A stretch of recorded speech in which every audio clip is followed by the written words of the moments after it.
Hey there, friends.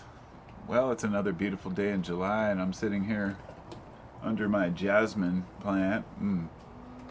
Smells divine, all these flowers just wafting into the breeze.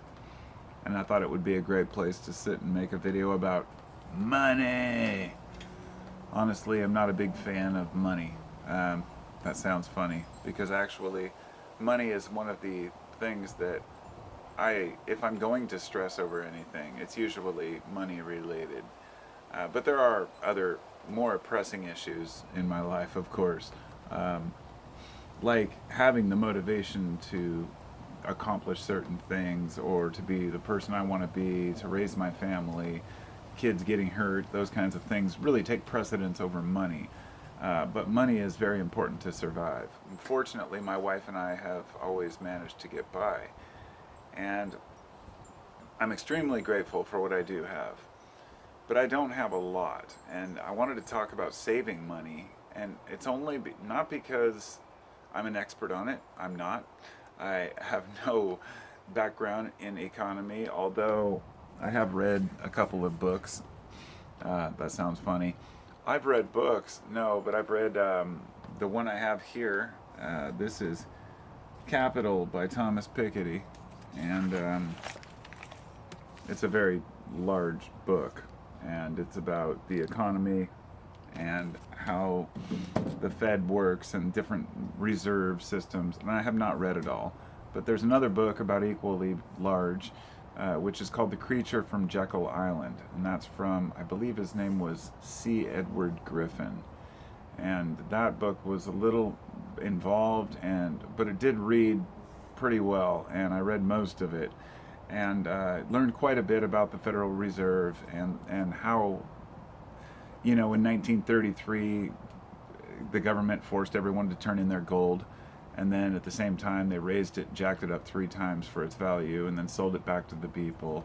It was illegal to own gold at that period, and that was their solution to the economic problem has always been to take from the average person and make sure that people didn't, the average citizen was the one that paid into the pot, and the corporations and the bankers once again walked away wealthy, like they always have, just like they did in 2008 and just like they do today.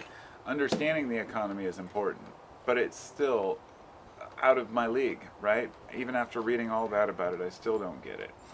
So that's where this leads me into talking about cryptocurrency, which to me, I'm only going to briefly touch on this. I made a video a couple months back saying that crypto will eventually crash. My son had invested a little bit in it a while back, and then he pulled it out, and because somebody told him to, and then it went up. But I was like, dude, you're fine. It's going to go down. In the last 6 months, Bitcoin has lost 75% of its value. 75%, I think, of its value in 6 months. And the thing is, I feel very strongly that it's basically a large Ponzi scheme and that Bitcoin will crash. It's not the use of Bitcoin's blockchain ledger that's the problem. That's a great benefit if you're documenting actual work done, not trying to profit off of work a computer did that you don't even understand or comprehend. There's something missing here, and with NFTs, I feel very strongly that it's just garbage, and it's going to hit the rock bottom. I remember a couple months ago, people like Jimmy Fallon and some, wealthy people promoting these NFTs. It's like it's only a matter of time till the bottom falls out, and guess who loses? And guess who wins? Once again, the wealthy took away their chunk, and the Bored Apes NFT yacht club crap, they lost like 77% of their value over like a month, I think. And I'm not here to snicker or sneer or say I told you so. It's because I don't know. It could have gone the opposite direction. But that's the problem. It's the volatility of it. You just don't know. So what do you do? Obviously, saving dollars isn't helping because inflation is just making everything more expensive. Look, years ago, I decided I'm buying silver. And this is not sponsored by any silver company or anything. I just have these two U.S. Assay Office This is minted from the U.S. Strategic Stockpile Silver, formerly stored at the U.S. SA office in San Francisco, 1981. And 10 troy ounces of .999 fine silver. And I believe when I bought this, it was $159. The spot price was like $159, which was whatever, $15.90 per ounce at the time. This was almost 15 years ago, right? Since then, it's gone up to $45, so it tripled in value. And now it's gone all the way back down, and it's shrinking again. It's down to like $17. And I'm on the dip going to buy some more silver. Basically, it's right back where it was before. It hasn't lost a lot of value. It's gained a little bit. It's pretty much kept up overall with the U.S., dollar. And it will rise and fall with oil prices. It's hard to know if it's worth anything. But my wife used to get tipped by this old man who would give her silver coins, from the 60s. Most of them were just half dollars, which are only a percentage silver. But there were some older ones from the 20s and 30s, some old Walking Liberty half dollars. Some of them worth a lot more because of their antique value as well. But the silver in them, the content was a lot higher back then. And a lot of people don't realize that we were taken off the gold standard in the 70s. Before then, in the 60s, before 69, I think wait, is that what it was? I think 1964.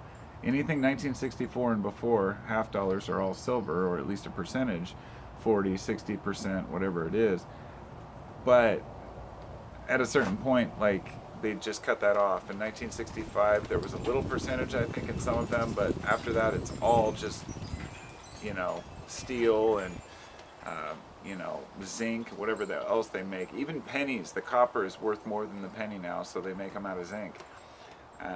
And they want to wipe them out because the value of the metal itself is worth more than the penny. So the point is, collecting dollars doesn't work. Obviously, collecting crypto isn't going to help you. If you were to buy last year when people were telling me, you should get some crypto now, you're going to miss out, when it was $70,000, 70 something thousand. Now it's all the way down to under 20. So I am, the volatility of it is just ridiculous.